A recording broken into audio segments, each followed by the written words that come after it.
Hello everyone. हम शुरू करते हैं लेक्चर 4 ऑफ डिफ्रैक्शन। अब तक हमने ऑलमोस्ट 4 टॉपिक्स कवर किया है। डिफ्रैक्शन शुरू किया था हमने, सिंगल स्लिट की स्टडी की, और पिछले लेक्चर में हमने डिफ्रैक्शन ग्रेटिंग और उसके कैरेक्टरिस्टिक पढ़ा था, जो कि सबसे ज़्यादा इंपॉर्टेंट है थ्योरी पॉइंट ऑफ व्यू से भी और न्यूमेरिकल पॉइंट ऑफ व्यू से भी। ठीक है ना? तो हमने ऑलरेडी पिछले लेक्चर में कवर किया है। तो इस लेक्चर में हम आते हैं फाइनली हमारे 5th टॉपिक और 6th टॉपिक पे, जो कि है रिजॉल्विंग पावर, और उसके बाद है एप्लीकेशन ऑफ डिफ्रैक्शन ग्रेटिंग। ठीक है? और उसके बाद हम फाइनली फॉर्मुलाइज एंड न्यूमेरिकल्स पे हम कवर करते हैं। न्यूमेरिकल्स हम बहुत बेस्ट वे में कवर करेंगे। ठीक है? तो हम शुरू करते हैं हमारा 5th topic, resolving power of grating. यहाँ पे मैं लिखता हूँ, 5th है हमारा resolving power of grating. Okay? तो रिजॉल्विंग पावर ऑफ ग्रेटिंग को समझने से पहले मैं छोटा सा एक टॉपिक लेता हूँ, वो है रेलेक्स रेले रेलेस क्राइटेरिया ऑफ रेजोल्यूशन। ठीक है? अभी इससे बस समझना है हमें, ये ज़्यादा इंपॉर्टेंट नहीं है, ये बस हम समझते हैं, उसके बाद हम रिजॉल्विंग पावर को समझने की कोशिश करते हैं ग्रेटिंग के। अभी रेलेस क्राइटेरिया क्या है? अभी रेलेस क्राइटेरिया क्या कहता है? अभी समझिए, अगर दो वेवलेंथ है और दोनों, अब ये लैम्बडा 1 का वेव है और ये लैम्बडा 2 का वेव है। ठीक है? और ये दोनों वेव अलग अलग है, तो आप देख सकते हो कि ये दो दिखाई दे रहे, तो इस केस को हम बोलेंगे वेल रिजॉल्व्ड। ठीक है? इसे हम बोलेंगे वेल रिजॉल्व्ड। ठीक है? अभी अगर ये कुछ इस तरह से मान लीजिए, एक और केस लेते हैं। ये फर्स्ट केस था हमारा, ठीक है? ये फर्स्ट केस था। अब हम सेकंड केस लेते हैं। अब इसके अंदर ये कुछ इस तरह से, ये एक लैम्बडा 1 का वेव है और ये लैम्बडा 2 का वेव है, और इसका जो मिनिमा है, आप देख सकते हो, ये इसका जो मिनिमा है इसके मैक्सिमा के साथ कोइंसाइड कर रहा है। मीन्स लैम्बडा 2 का मिनिमा और लैम्बडा 1 का मैक्सिमा के साथ कोइंसाइड कर रहा है। या फिर हम ऐसे कह सकते हैं कि लैम्बडा 1 का जो मैक्सिमा है वो लैम्बडा 2 के मिनिमा से कोइंसाइड कर रहा है, कुछ इस तरह से। यहाँ पे समझ है ना? इस केस को हम बोल सकते हैं जस्ट रिजॉल्व। इस केस को हम बोलेंगे जस्ट रिजॉल्व। ठीक है? अभी एक और केस लेते हैं हम इसी के अंदर, थर्ड केस। ठीक है? अब थर्ड केस क्या कहता है? इसे हम जस्ट रिजॉल्व कहते हैं। ठीक है? कब? जब किसी एक वेवलेंथ के वेव का मिनिमा और दूसरे वेवलेंथ के मैक्सिमा के साथ कोइंसाइड करता है, उसे हम कहते हैं जस्ट रिजॉल्व। इसका मैं फिजिकल सीखने में अब थोड़ी देर में बताता हूँ। और अभी एक लेता हूँ केस इस तरह से है, और इसी के ऊपर एक और वेव कोइंसाइड कर जा रही है कुछ इस तरह से। ये मीन्स एक के ऊपर एक है। ठीक है? एक वेव और दूसरी वेव कोइंसाइड कर जा रही है, तो ये लैम्बडा 1 और लैम्बडा 2 दोनों एक दूसरे को कोइंसाइड कर रहे हैं। तो इस केस को हम बोलेंगे नॉट रिजॉल्व। ठीक है? Not resolve. अब इसका मतलब क्या है? इसका मतलब ये है कि अगर दो वेव, अब इसमें हम देख सकते हैं कि अलग अलग दिख रहे हैं, तो इससे हाँ, ये हम अच्छे से रिजॉल्व कर सकते हैं इसे, ये वेल रिजॉल्व है। ये भी रिजॉल्व हो सकता है, इसी में हम देख पा रहे हैं कि हाँ ये दो वेव है, हम देख पा रहे हैं, तो ये जस्ट रिजॉल्व है। मतलब अभी भी दिख रही है कि दो वेव्स है, लेकिन यहाँ पे समझना मुश्किल है एक ये है या दो है, तो ये नॉट रिजॉल्व केस है। ठीक है? अगर एग्जाम्पल और लेते हैं, हम एक एग्जाम्पल लेता हूँ मैं, जैसे कि अगर आप नाइट के टाइम में हाईवे पे जब ट्रैवल करते हो, तो जब आपके एकदम दूर जब कार होती है, तो आपको लगता है कि सिर्फ उसकी एक लाइट है, मीन्स एक ही लाइट चमकती हुई दिखाई देती है। लेकिन वो जैसे जैसे आपके पास आने लगती है, तब आपको लगता है कि हाँ ये दो दो दो है। इसका मतलब क्या है? जब वो दूर थी तो आप रिजॉल्व नहीं कर पा रहे थे, भले वो दो हेडलाइट्स थी तब भी, लेकिन आप रिजॉल्व नहीं कर पा रहे थे, आपको लग रहा था इसकी सिर्फ एक ही है। लेकिन जैसे जैसे पास आया, तो आपको फिर समझ में आया कि अच्छा इसकी दो हेडलाइट्स है। साइड तो इसी केस में अभी किसी इंस्ट्रूमेंट का मैं यूज़ करता हूँ और ये दो वेव्स अलग अलग दिखाई दे रहे, तो ये वेल रिजॉल्व केस है। मीन्स अगर मैं कोई भी इंस्ट्रूमेंट यूज़ कर सकता हूँ, टेलीस्कोप, माइक्रोस्कोप, कोई भी एक इंस्ट्रूमेंट से अगर मैं देखता हूँ, तो ऑप्टिकल इंस्ट्रूमेंट से, तो ये मुझे वेल रिजॉल्व केस दिखाई देगा कि दो दो सेपरेट दिखाई दे रहे। लेकिन इसमें भी दो दो सेपरेट दिखाई दे रहे तब तक, जब तक मिनिमा और इसका मैक्सिमा कोइंसाइड कर रहे हैं, तब तक हम बता सकते हैं कि यहाँ पे दो है। लेकिन जब एक के पीछे एक बार जब वेव हो गई, तो हम इसे ना, इसके लिए कोई भी इंस्ट्रूमेंट आप यूज करो, आप बता नहीं पाओगे कि ये एक है या दो है, तो ये नॉट रिजॉल्व केस है, इसको हम रिजॉल्व बिल्कुल भी नहीं कर सकते। ठीक है ना? तो ये रेलेस क्राइटेरिया ऑफ रेजोल्यूशन है। ओके, तो अब हम आते हमारे टॉपिक पे, रिजॉल्विंग पावर ऑफ ग्रेटिंग पे। अभी हम समझते रिजॉल्विंग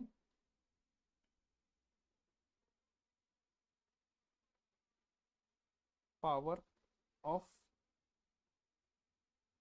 ग्रेटिंग। ओके, अभी रिजॉल्विंग पावर ऑफ ग्रेटिंग क्या कहती है, इसके लिए मैं एक डेफिनेशन लिखता हूँ पहले, फिर मैं आपको उसको समझाता हूँ कि है क्या ये रिजॉल्विंग पावर ऑफ ग्रेटिंग। तो ये है, it is the capacity of grating, it is capacity of grating to form separate diffraction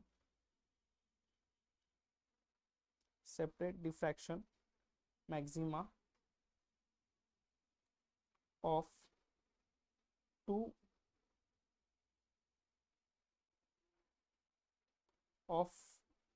wavelengths that are close to each other.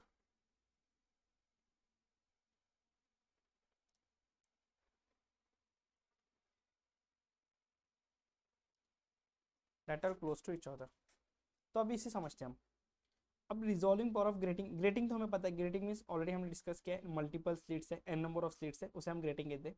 तो ये कहना चाहता है resolving power of grating means grating की capacity, ठीक है, अगर किस दो वेवलेंथ अगर एकदम करीब है, अगर मान लीजिए अगर एक वेवलेंथ है और एक और वेवलेंथ इस तरह से, ये दो वेवलेंथ्स के वेव्स जो है वो एकदम करीब है, एकदम क्लोज है, एक दूसरे को एकदम क्लोज है, तो डिफ्रैक्शन ग्रेटिंग ना उसे सेपरेट करने की कोशिश करता है, टू फॉर्म ए सेपरेट, देख सकते हैं, it is a capacity of grating to form separate diffraction maxima. Diffraction maxima के या फिर दो वेवलेंथ को वो सेपरेट फॉर्म करता है उसे, ठीक है, उसे हम कहेंगे रिजॉल्विंग पावर ऑफ ग्रेटिंग। यानी कि दो वेवलेंथ्स जो एकदम एक दूसरे के क्लोज है, एक दूसरे के करीब है, उनको अलग तरह से फॉर्म करने की कोशिश करता है, उन्हें सेपरेट करता है, उन वेवलेंथ्स को सेपरेट करता है, उसे हम कहते हैं रिजॉल्विंग पावर ऑफ ग्रेटिंग, ठीक है। और इसको मेजर किया जाता है, इट इज मेजर बाय, इसको हम इस तरह से, फॉर्मूला है इसका लैम्बडा बाय डी लैम्बडा, ये इसका फॉर्मूला है lambda by D lambda. Okay, lambda by D lambda, इससे हम मेजर करते हैं रिजॉल्विंग पावर ऑफ ग्रेटिंग। तो ये कुछ नहीं है, बस एक ग्रेटिंग से जब लाइट पास हो रही है, मल्टीपल वेवलेंथ जब पास हो रही है एक ग्रेटिंग में से, तो ग्रेटिंग क्या करते हैं, वो दो वेवलेंथ अगर एक दूसरे को क्लोज है, दो वेवलेंथ अगर एक दूसरे से क्लोज है, तो उन्हें बस एक सेपरेट फॉर्म करते हैं। जब वो ग्रेटिंग से गुजरेगा वो तो सेपरेटली फॉर्म करेगा, दो वेवलेंथ क्या करेगा, एकदम एक दूसरे से सेपरेटली दिखाएगा आपको दो वेवलेंथ को। तो ये जो कैपेसिटी है जो ग्रेटिंग कर रहा है, इसे हम कहते हैं resolving power of grating. Okay, तो आप डेफिनेशन से भी समझ सकते हैं। तो हम इसको हम डेरिवेशन करते हैं, पहले मैथमेटिकली डिराइव करता हूँ मैं। तो अभी रिजॉल्विंग पावर ऑफ ग्रेटिंग का ना आपको कुछ बुक्स में ना इसका डेरिवेशन नहीं दिखाई देगा, क्योंकि इसकी थ्योरी ज़्यादातर एग्जाम में अब तक आई नहीं है, लेकिन फिर भी अगर आ गई तो सिर्फ इतना डेफिनेशन और ये बताने से काम नहीं चलेगा रिजॉल्विंग पावर में, तो इसलिए हम डेरिवेशन कर लेते हैं। तो आपको बुक्स में भले ही ना दिखे, लेकिन फिर भी हम इसका डेरिवेशन एक बार कर लेते हैं, ठीक है। तो अभी हम समझते, मैं इसके लिए पहले एक स्लिट्स की डायग्राम यूज़ करता हूँ। अब ग्रेटिंग में क्या है, मल्टीपल स्लिट्स है, तो मैं क्या करता हूँ, ऐसे n नंबर ऑफ स्लिट्स हो गए और यहाँ पे स्क्रीन है। एक काम करते हैं, इसको हम ना थोड़ा अच्छे से ड्रॉ करते हैं, एक मिनट, हम इसको थोड़ा और अच्छे से ड्रॉ करते हैं। देखिए ये स्लिट्स है, मल्टीपल स्लिट्स होगी इस तरह से, और यहाँ पे हमारी स्क्रीन है। तो ना इंटेंसिटी ग्राफ मान के चलते कोई दो वेवलेंथ है प्रिंसिपल मैक्सिमा के, कुछ इस तरह से कोइंसाइड कर रहे हैं, ठीक है। और यहाँ पे मैं लिखता हूँ इसका मिनिमा इसके मैक्सिमा से कोइंसाइड कर रहा है, ठीक है। तो ये इस स्लिट से निकलते हुए दिखाई दे, ये स्लिट से कोई एक ये जो प्रिंसिपल मैक्सिमा जो फॉर्म हुआ है, एज्यूम करता हूँ मैं इस स्लिट से फॉर्म हुआ है। तो इसको मैं क्या करता हूँ, यहाँ से एक डायग्राम इसके लिए एक रे डायग्राम बनाता हूँ, मतलब इस स्लिट से निकला हुआ एक मैक्सिमा फॉर्म हुआ है, ये स्लिट से निकलता हुआ एक मैक्सिमा यहाँ फॉर्म हुआ है, ऐसा एज्यूम करके चलते हैं हम इस तरह से, ठीक है। अब ये हॉरिजेंटल के रेस्पेक्ट में कोई हॉरिजेंटल रे होगी जो सीधे जा रही होगी, उसके रेस्पेक्ट में ये एंगल थीटा है, ठीक है, ये रे के लिए। तो सिमिलर इसके रेस्पेक्ट में इसका एंगल कितना होगा, इसका जो एंगल होगा, ये जो एंगल होगा वो थीटा प्लस डी थीटा होगा। क्यों? अगर किसी के रेस्पेक्ट में हम दो चीज को डिफाइन करना रहता है किसी के रेस्पेक्ट में, तो उसे हम इसके अगर हम थीटा कहते हैं तो इसके लिए हमें थीटा से कितना चेंज हो रहा है वो बताना है। तो ये थीटा चेंज हो रहा है, तो ये रे इस हॉरिजॉन्टल के रेस्पेक्ट में थीटा प्लस डी थीटा से चेंज होते हुए दिखाई दे रहे। और इसका ये जो वेवलेंथ होगी, ये जो वेवलेंथ है ये लैम्बडा है। अगर मीन्स इधर से निकला हुआ ये मैक्सिमा जो क्रिएट हुआ ये इस वेवलेंथ से हुआ, लैम्बडा वेवलेंथ से। तो ये सिमिलर इस स्लिट से पास होने वाला रे ये रहेगा लैम्बडा प्लस डी लैम्बडा, ठीक है। तो एक के रेस्पेक्ट में किसी और को पता नहीं रहता है ना, उसके अंदर चेंज दिखाना होता है हमें, तो इसलिए हम इसमें चेंज दिखा रहा हूँ लैम्बडा प्लस डी लैम्बडा। और यहाँ पे सिमिलर इसका जो थीटा है वो थीटा प्लस डी थीटा दिखा रहा हूँ, ठीक है। तो ये नीचे के रे के लिए थीटा है और इसका वेवलेंथ लैम्बडा है, सिंपल। और इसके लिए इसके ऊपर के रे के लिए जो चेंज हो रहा है हॉरिजॉन्टल के रेस्पेक्ट में वो थीटा प्लस डी थीटा है। और लैम्बडा जो रहेगा वो चेंज होता हुआ दिखाई देगा, लैम्बडा प्लस डी लैम्बडा। क्यों? क्योंकि ग्रेटिंग का काम ही है दो क्लोज वेवलेंथ्स को सेपरेट फॉर्म करना, तो इसलिए दोनों वेवलेंथ्स सेम नहीं रहेंगे। ये लैम्बडा रहेगा तो ये लैम्बडा प्लस कुछ ना कुछ चेंज रहेगा, ठीक है। अब आप बोलोगे सर प्लस डी लैम्बडा ही क्यों? हो सकता है वो लैम्बडा माइनस डी लैम्बडा भी हो या फिर लैम्बडा प्लस डी लैम्बडा भी हो, ठीक है ना। चेंज इन वेवलेंथ कैसे भी हो सकता है, माइनस भी हो सकता है पॉजिटिव हो सकता है, बट हम एज्यूम करके चलते हैं कुछ ना कुछ चेंज हुए तो हम उसे प्लस ही लेके चलते हैं, ठीक है। तो यहाँ तक समझा? तो हम आगे बढ़ते हैं इसके डेरिवेशन की तरफ। तो मैं क्या करता हूँ, इसे एक नाम देता हूँ, मैं इसे नाम देता हूँ एक सिंपल वे में। ये जो रे है इसे मैं 1 नाम देता हूँ और ये जो रे है इसे मैं 2 नाम देता हूँ। इससे क्या होगा, मुझे इजी हो जाएगा। पहले मैं रे 1 के लिए कुछ कंडीशंस निकालता हूँ, फिर मैं रे 2 के लिए कुछ कंडीशंस निकालता हूँ और दोनों को मैं इक्वेट करके फाइनली एक रिजॉल्विंग पावर का फॉर्मूला निकालने की कोशिश करता हूँ। तो मैं क्या करता हूँ, पहले सिर्फ और सिर्फ रे 1 पे ध्यान देता हूँ, ठीक है। रे 1 पे ध्यान देते हैं हम। तो यहाँ पे लिखता हूँ रे 1 पे, ठीक है, ये रे 1 पे ध्यान देते हैं हम। तो रे 1 में क्या हो रहा है, ये थीटा से चेंज हो रहे हैं और ये लैम्बडा है, इसकी वेवलेंथ जो है लैम्बडा है, ठीक है, जो फॉर्म कर रहा है इंटेंसिटी वहाँ पे। तो अब मैं क्या करता हूँ, यहाँ पे लिखते हैं इसके लिए कंडीशन फॉर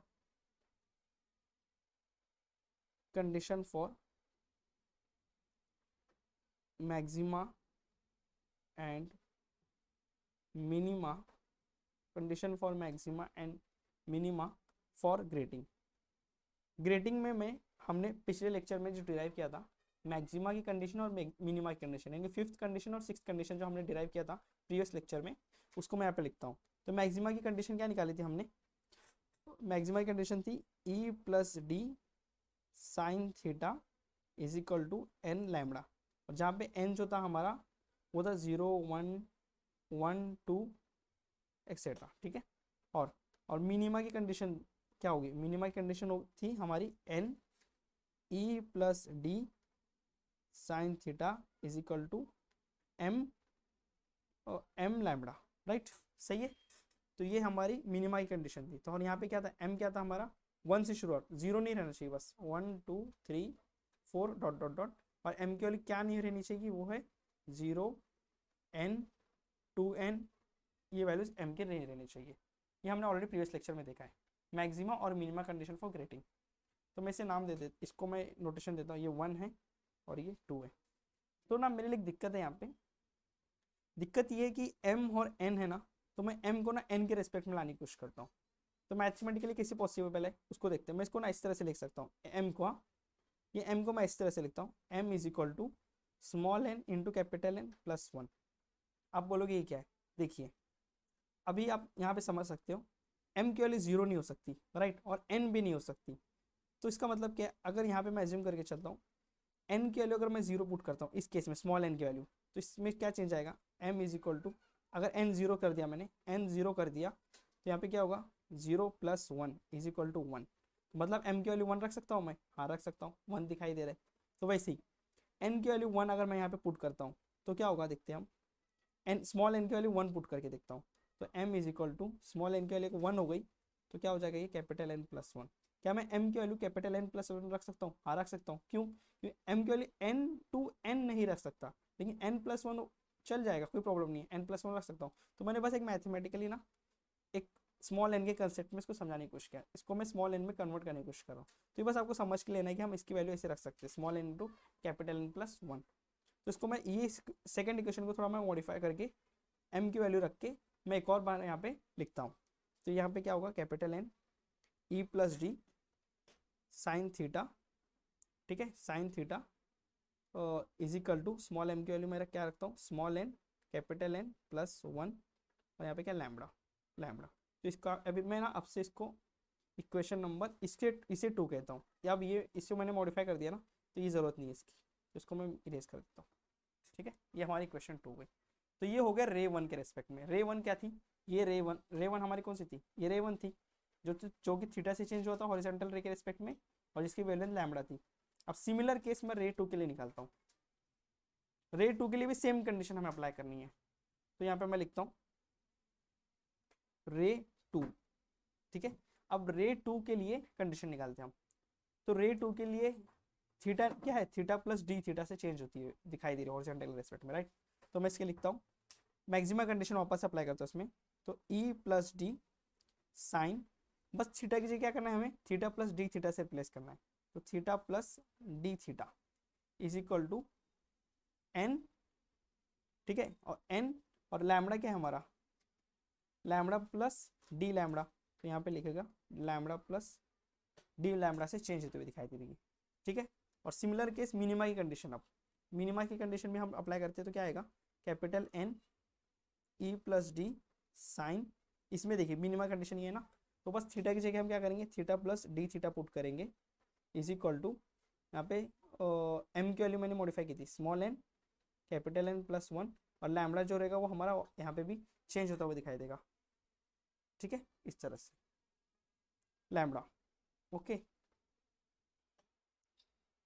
तो यहाँ पे कैपिटल एन, ये जो फॉर्मूला बनाया मैंने, मिनिमा का जो कंडीशन है small N capital N plus one, और यहाँ पे लैम्बडा प्लस डी लैम्बडा। अब ऐसे सोचोगे, लेकिन ये लैम्बडा प्लस डी लैम्बडा नहीं है, उसका रीज़न है क्यों, क्योंकि देखिए ये रे थीटा प्लस डी थीटा से तो चेंज हो गया, ओके नो प्रॉब्लम, लेकिन इस रे से जो मिनिमा बन रहा है एक्चुअली, तो ये मिनिमा यहाँ पर है, ये मिनिमा लेकिन कौन से रे पे, आप देख सकते हो फर्स्ट रे पे, इसलिए ना ये वेवलेंथ लैम्बडा ही रहेगा इसके केस में। समझ में आया? तो मीन्स रे टू के लिए ये जो फॉर्मूला था मैंने मैक्सिमा से निकाला, मैक्सिमा कंडीशन में थीटा प्लस डी थीटा किया और लैम्बडा को लैम्बडा प्लस डी लैम्बडा से चेंज किया।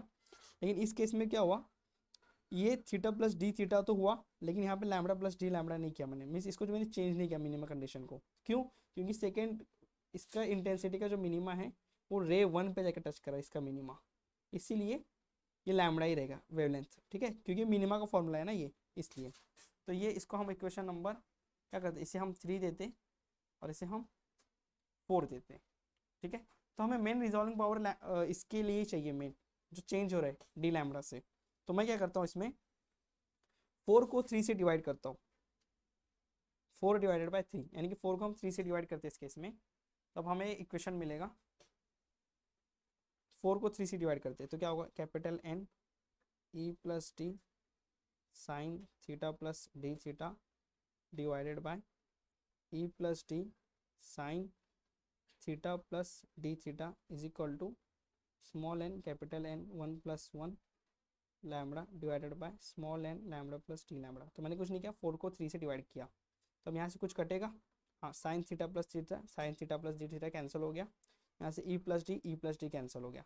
तो मैं यहाँ पे क्या लिख सकता हूँ, फिर मैं कैपिटल एन, इसको इधर भेजता हूँ मैं, इस साइड भेज सकते हैं ना हम इसे, ठीक है। तो यहाँ पे इसको मैं भेजता हूँ small N lambda plus D lambda is equal to small N capital N plus one lambda, right. यहाँ तक हम आ गए, ओके। तो अब हम यहाँ पे क्या करते, तो इसको ब्रैकेट से मल्टीप्लाई करते, इसी भी ब्रैकेट से मल्टीप्लाई करते, तो यहाँ पे क्या होगा, capital N small N lambda plus capital N small N D lambda is equal to, यहाँ पे क्या होगा, small N capital N lambda, बस ब्रैकेट में मल्टीप्लाई कर रहा हूँ मैं, प्लस लैम्बडा, ठीक है। अब यहाँ से small N capital lambda, small N capital lambda, तो ये क्या हो जाएगा, ये पूरी तरह से कट जाएगा।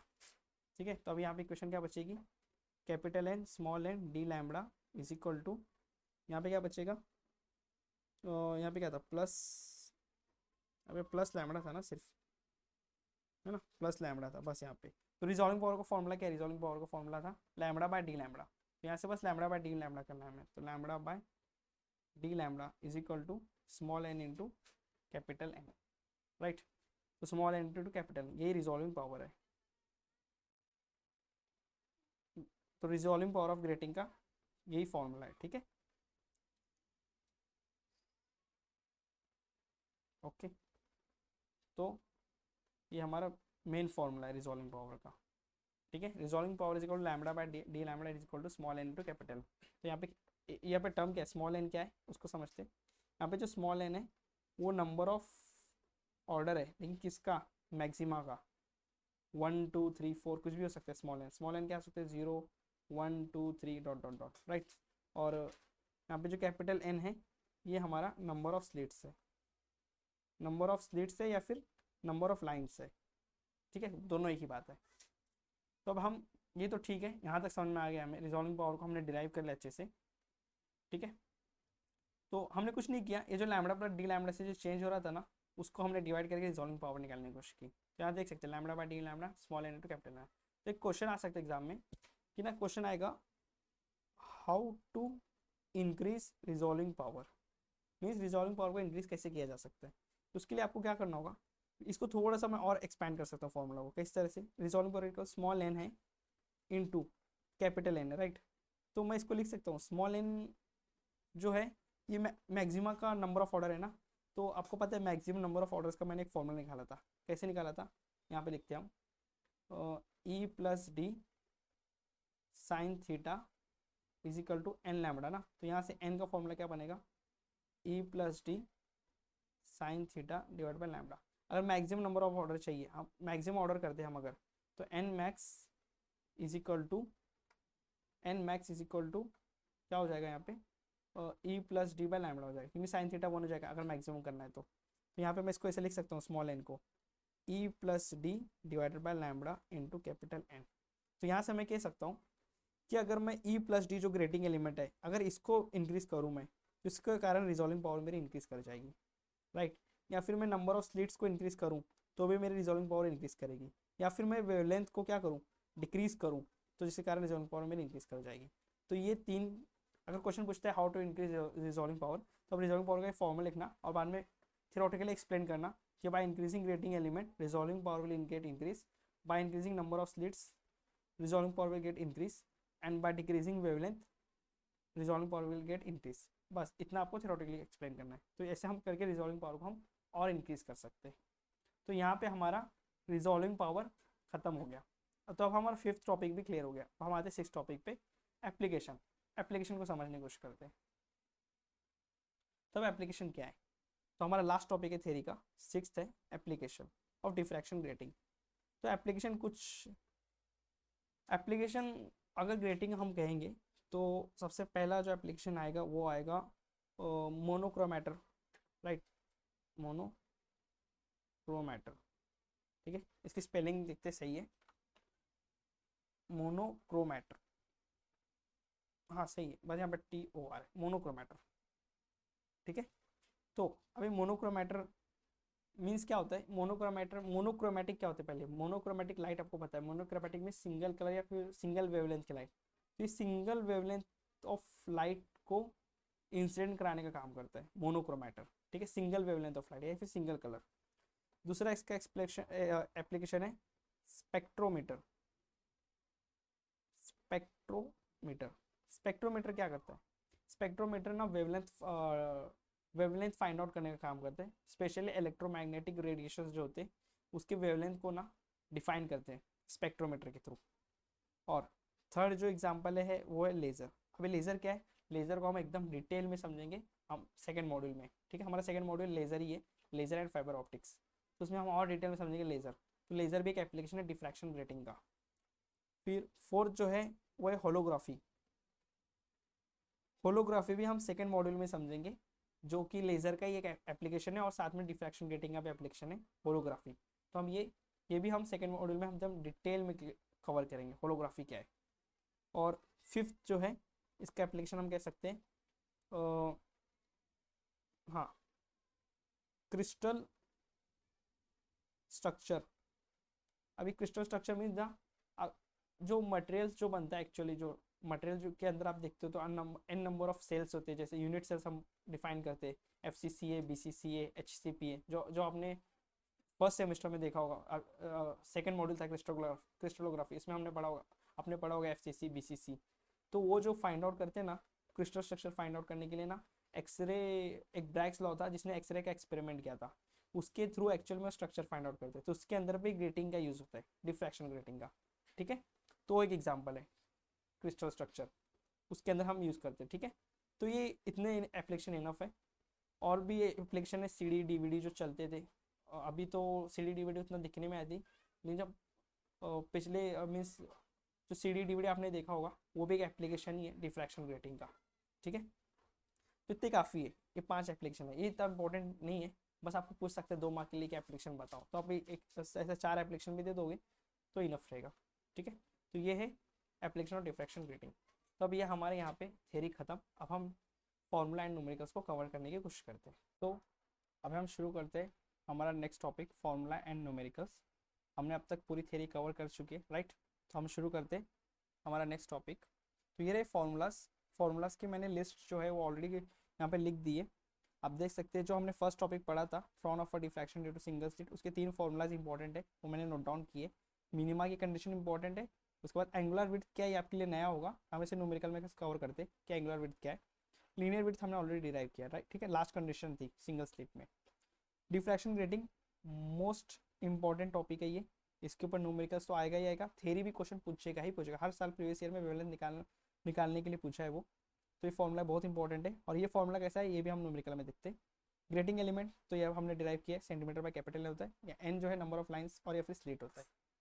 इसके बाद कैरेक्टरिस्टिक ऑफ ग्रेटिंग है, इससे अंदर एब्सेंट स्पेक्ट्रा, ये इंपॉर्टेंट नहीं है न्यूमेरिकल पॉइंट ऑफ व्यू से, फिर भी अगर आ गया तो आप आराम से सॉल्व कर लोगे। मैक्सिमम नंबर ऑफ ऑर्डर्स ये कहाँ से आया, ये मैक्सिमम कंडीशन में साइन थीटा की वैल्यू 1 की, तब जाके हमें मिला n मैक्स। फिर इसके बाद रिजॉल्विंग पावर जो हमने इसी लेक्चर में डिराइव किया। तो ये 4 टाइप के फॉर्मूला है, इसके बाहर आपको न्यूमेरिकल्स देखने नहीं मिलेंगे, इसे बस आप नोट डाउन कीजिए। और मुझे इसको आपको याद करने की जरूरत नहीं पड़ेगी, आप अगर थ्योरी अच्छे से समझ गए ना, तो यार आप न्यूमेरिकल करते करते ना आपको भी सारे फॉर्मूला याद हो जाएंगे। ठीक है ना, अलग से आपको रट मारने की जरूरत नहीं है। तो हम शुरू करते हैं हमारा question number 1। Okay, question number 1 क्या है, a plane wave lambda 6.6 into 10⁻⁵ centimetre falls normally on a state of width 0.2 mm। ये जो विड्थ है ये सिंगल स्लिट है, सिंगल स्लिट का क्वेश्चन है, क्योंकि ग्रेटिंग का यूज कहीं नहीं हुआ है, तो हमें समझना है कि सिंगल स्लिट का ही क्वेश्चन है। तो 0.2 mm है, और सिंगल स्लिट का ना क्वेश्चन उतना इंपॉर्टेंट नहीं है, इसलिए मैंने एक ही क्वेश्चन किया सिंगल स्लिट का, क्योंकि जो ज़्यादा क्वेश्चन पूछे जाते हैं एग्जाम में वो ज़्यादातर डिफ्रैक्शन ग्रेटिंग और रिजॉल्विंग पावर को लेके ही पूछा जाएगा, और अराउंड 6 to 7 मार्क्स तो के लिए तो पूछेगा ही, या फिर 5 मार्क्स के लिए। ठीक है, तो यहाँ पे क्या है, एक वेवलेंथ दिया है, मैं यहाँ पे लिखता हूँ गिवन डाटा में, lambda is equal to 6 into 10⁻⁵ centimetre, और इसकी स्लिट की विड्थ है हमारे पास 0.2 mm। Calculate the total angular width, तो एंगुलर विड्थ नया टर्म है, इसे मैं क्या करता हूँ, इसे मैं हाईलाइट करता हूँ, angular width and linear width, ये मुझे निकालना है। कभी भी क्वेश्चन को अटैक करना है तो क्वेश्चन को सॉल्व करने से पहले ये पता करें कि निकालने क्या का है, ठीक है, उसके बाद गिवन डाटा को के पीछे जाइए। ठीक है, उसके बाद फिर फाइनली न्यूमेरिकल सॉल्व करने की कोशिश कीजिए।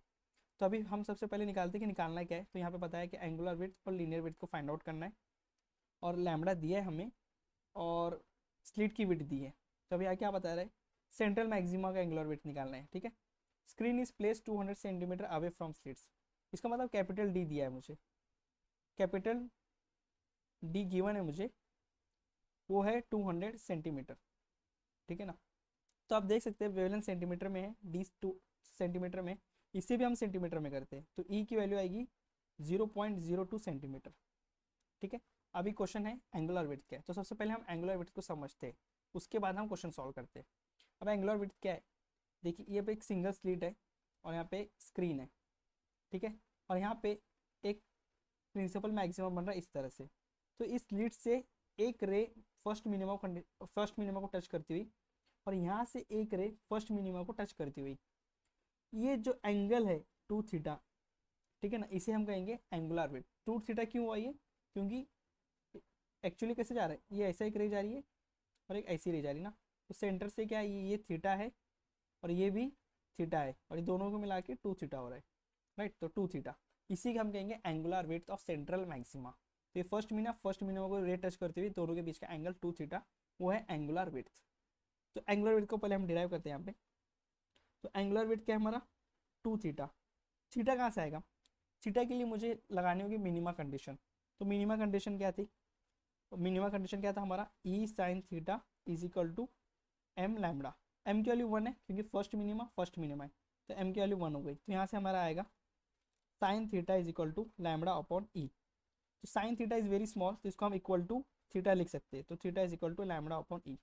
तो यहाँ पे हम लिख सकते हैं 2 इंटू थीटा क्या अपना, लैम्बडा अपॉन ई। यही हमारा एंगुलर विड्थ है। ओके, तो अब यहाँ पे हम इसको अच्छे से सॉल्व करते हैं।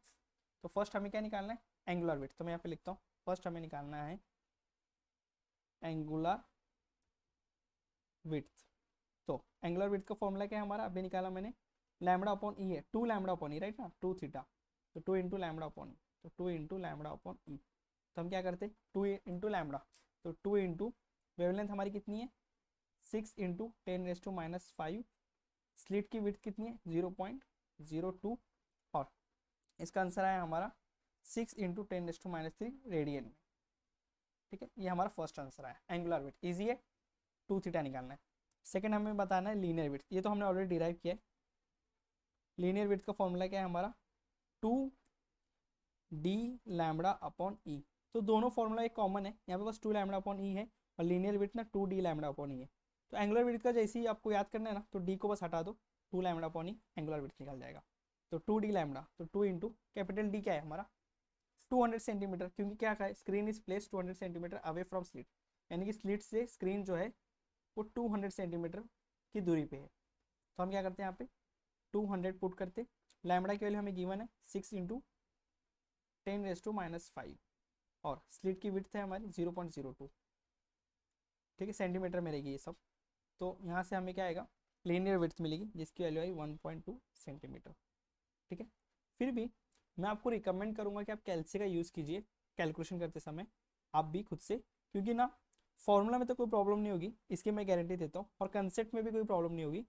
हो सकता है एक आधी बारी को न्यूमेरिकल्स करते समय हो सकता है कैलकुलेशन एरर हो जाए, ठीक है ना। तो मैं रिकमेंड करूँगा कि आप भी कैलसी लेके ही बैठे जब ये न्यूमेरिकल सॉल्व कर रहे हो, ठीक है। तो अभी हम क्वेश्चन नंबर 2 पे चलते हैं। ये सिंगल स्लिट का क्वेश्चन था और काफ़ी इजी था, कुछ नहीं था, बस एंगुलर विड्थ और लीनियर विड्थ पूछा था, राइट। अब हम चलते हैं next topic, most important topic, और सबसे ज़्यादा न्यूमेरिकल आपको यहीं से देखने मिलेंगे। प्रीवियस ईयर आप जितने भी देखोगे प्रीवियस ईयर के, उसमें आपको डिफ्रैक्शन ग्रेटिंग का न्यूमेरिकल दिखेगा ही दिखेगा, ठीक है ना। तो डिफ्रैक्शन ग्रेटिंग शुरू करने से पहले मैं आपको एक चीज़ बता देता हूँ कि डिफ्रैक्शन ग्रेटिंग में ना सिर्फ एक यूनिट से खेलना है हमें, वो यूनिट है सेंटीमीटर, ठीक है। हमें सिर्फ और सिर्फ सेंटीमीटर में खेलेंगे हम। सेंटीमीटर, कोई भी वैल्यू mm में हो, मीटर में हो, माइक्रोमीटर में हो, नैनोमीटर में हो, उसे हम सेंटीमीटर में लाने की कोशिश करेंगे, उसके बाद ही हम न्यूमेरिकल को सॉल्व करेंगे, ठीक है। तो बस आपको ये याद रखना है, डिफ्रैक्शन ग्रेटिंग में या फिर पूरे डिफ्रैक्शन में सिर्फ और सिर्फ हम सेंटीमीटर में ही वैल्यू निकालेंगे, ओके, ठीक है। और उसमें क्वेश्चन में आपको घुमाए के देगा वो कभी कभी कि लाइन्स पर mm है, फिर वेवलेंथ नैनोमीटर में है, तो आपको कंफ्यूज नहीं होना है, आपको सारे यूनिट्स को सेंटीमीटर में जोड़ने की कोशिश करनी है, ओके। तो लेट्स स्टार्ट। क्वेश्चन नंबर 2 क्या है, in grating spectrum which spectral line in fourth order will overlap with third order line of 5461 Armstrong lambda of fourth order question mark। Actually question कुछ इस तरह से, ये क्वेश्चन मीन्स पूछ रहा है कि एक फोर्थ ऑर्डर है जो ओवरलैप करे थर्ड ऑर्डर से, जिसकी वेलेंथ है 5461 एंगस्ट्रॉम। ये फोर्थ ऑर्डर की वेलेंथ क्या होगी, ठीक है। इसको हम क्या करते हैं, जब भी दो वेवलेंथ है या फिर दो ऑर्डर है तो उसे हम 1 और 2 की कंडीशन दे देते हैं। जैसे एग्जांपल मैं क्या करता हूँ, फोर्थ ऑर्डर है ना, इसको N1 करता हूँ। एक ग्रेडिंग का क्वेश्चन है तो हमें प्रिंसिपल मैक्सिमा की कंडीशन से खेलना है, तो इसलिए n की वैल्यू यूज कर रहा हूँ मैं, N1 इज इक्वल टू 4, और एक थर्ड ऑर्डर है तो N2 इज इक्वल टू 3, ठीक है। एक थर्ड ऑर्डर एक फोर्थ ऑर्डर हो गया, और थर्ड ऑर्डर की वेलेंथ गिवन है, तो इसका मैं लिखता हूँ लैम्डा 2 5461 एंगस्ट्रॉम, और लैम्बडा फोर्थ ऑर्डर मीन्स इसका मुझे लैम्बडा वन निकालना है इसका मतलब, ठीक है ना, फोर्थ ऑर्डर का लैम्बडा निकालना है, मतलब लैम्बडा वन निकालना है मुझे, ये क्वेश्चन मार्क है। तो अभी हमें क्या करना है, दो ऑर्डर है, दो वेवलेंथ है, दो में से एक वेवलेंथ मिसिंग है, उसे हमें फाइंड आउट करना है। तो हम क्या करेंगे, डिफ्रैक्शन ग्रेटिंग दिखा, तो अब देखिए यहाँ पे फॉर्मूला में चलते हैं हम। डिफ्रैक्शन ग्रेटिंग दिखा तो हमें एक ही चीज़ करना है, वो है ये फॉर्मूला का ही यूज़ करना है, ये फॉर्मूला प्रिंसिपल मैक्सिमा का ही फॉर्मूला को यूज़ करना है, ठीक है। एक ही फॉर्मूला, पूरी ग्रेटिंग में सिर्फ एक ही फॉर्मूला, यही इंपॉर्टेंट है। ग्रेटिंग एलिमेंट तो ईजी है, ये तो अलग ही फॉर्मूला है, ठीक है। तो हमें हमेशा सिर्फ और सिर्फ जब भी हम थीटा में अटके, लैम्बडा में अटके या फिर एन निकालने बोला, तो हमें ये फॉर्मूला का यूज़ करना है, ठीक है। तो अब हम आते हैं इस न्यूमेरिकल में। तो हमें क्या करना है, ये n1 और लैम्बडा वन के लिए पहले मैं कंडीशन लगाता हूँ प्रिंसिपल मैक्सिमा की, फिर n2 और लैम्बडा टू के लिए प्रिंसिपल मैक्सिमा की कंडीशन अप्लाई करता हूँ। तो पहले इसके लिए जाता हूँ मैं, फॉर फोर्थ ऑर्डर, ठीक है ना, फोर्थ ऑर्डर, या फिर मैं ऐसे ऐसे भी लिख सकता हूँ फॉर और लैम्बडा वन, ठीक है। तो फॉर्मूला क्या है हमारा प्रिंसिपल मैक्सिमम का, E plus D sine theta is equal to N one lambda one, ठीक है ना, ये फॉर्मूला है हमारा। तो ये फर्स्ट फॉर्मूला। अभी कंडीशन दूसरी लगाएंगे हम, फॉर फॉर क्या है हमारा ये थर्ड ऑर्डर, तो हमें थर्ड ऑर्डर और लैम्बडा टू के लिए सिमिलर फॉर्मूला का प्रिंसिपल मैक्सिमम का, E plus D sine theta is equal to N two lambda two, equation number two. तो फिर फॉर वन एंड टू ये दोनों इक्वल हो गए ना, तो इसको मैं ऐसे लिख सकता हूँ, N one lambda one is equal to N two lambda two, ये दोनों इक्वल हो गए ना, E plus D sine theta, E plus D sine theta, L H S same है दोनों साइड का, एल एच एस सेम है, यहाँ का भी एल एच एस सेम है, ये एल एच एस सेम है दोनों, तो इसलिए N one lambda one is equal to N two lambda two. तो मैंने कुछ नहीं किया, बस प्रिंसिपल मैक्सिमम का जो फॉर्मूला था, E plus D sine theta is equal to N lambda, ये फॉर्मूला मैंने पुट किया यहाँ पे।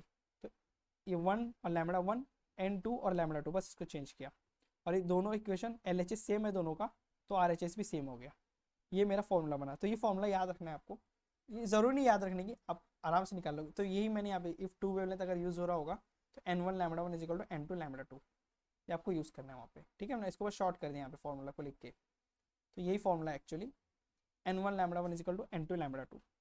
तो यहाँ पे हम क्या करते हैं, एन वन दिया है हमें, एन वन क्या है फोर, लैम्बडा वन मिसिंग है, एन टू थ्री है, और लैम्बडा टू हमारा 5461 है, यहाँ से हमारा लैम्बडा वन मिल जाएगा।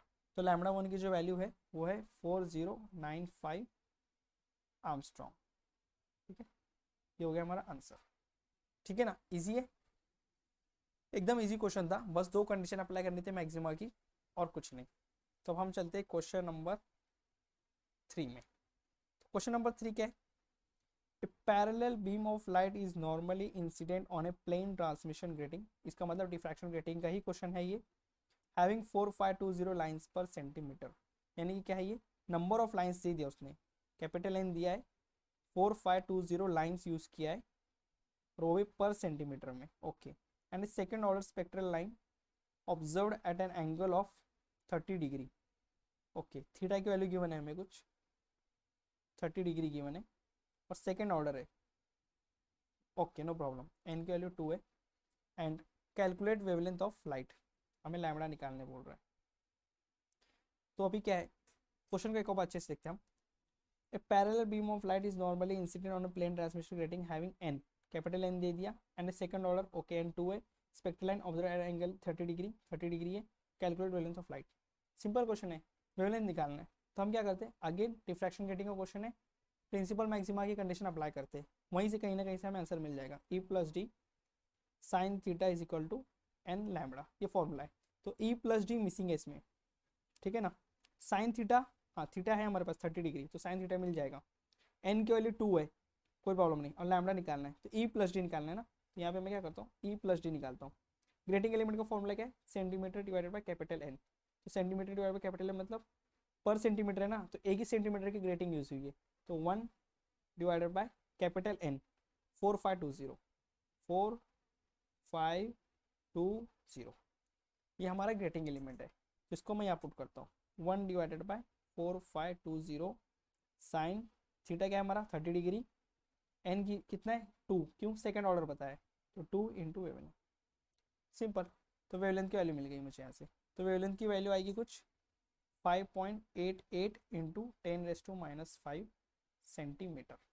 ठीक है, सेंटीमीटर में क्यों आएगी, क्योंकि ग्रेटिंग एलिमेंट सेंटीमीटर में है। ठीक है ना, ग्रेटिंग एलिमेंट की जो वैल्यू है सेंटीमीटर में है। तो कैसा हुआ देखिए, ई प्लस डी सेंटीमीटर है ना, सेंटीमीटर इंटू साइन थीटा के तो कुछ रहेगा नहीं, तो इज इक्वल टू रहेगा यहाँ पे। और एन क्या है, ऑर्डर है, उसकी भी कोई यूनिट नहीं है।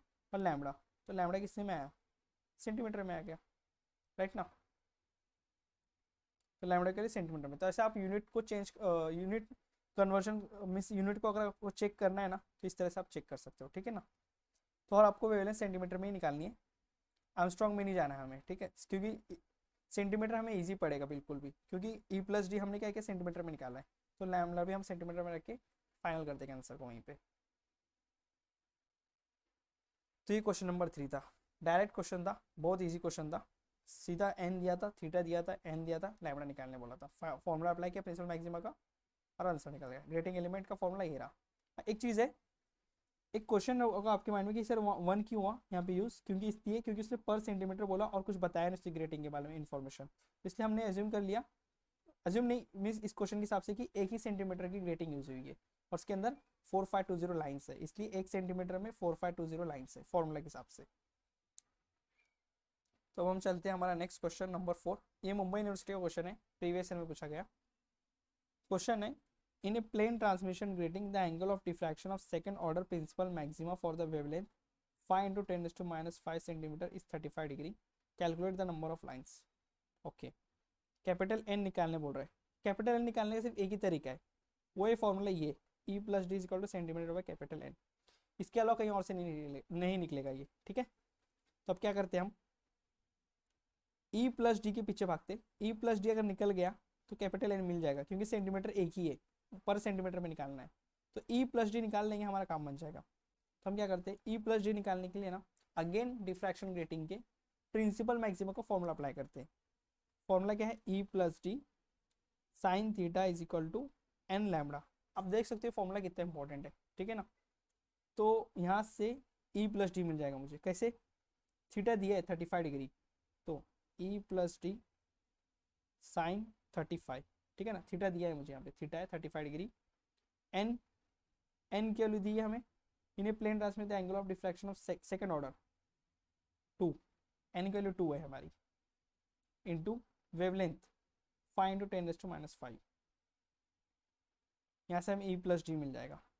ठीक है ना, यहाँ से हमें ई प्लस डी जो वैल्यू आएगी वो आएगी 1.74 इंटू 10⁻⁴, ये इंटू है मल्टीप्लाइड बाय 10⁻⁴।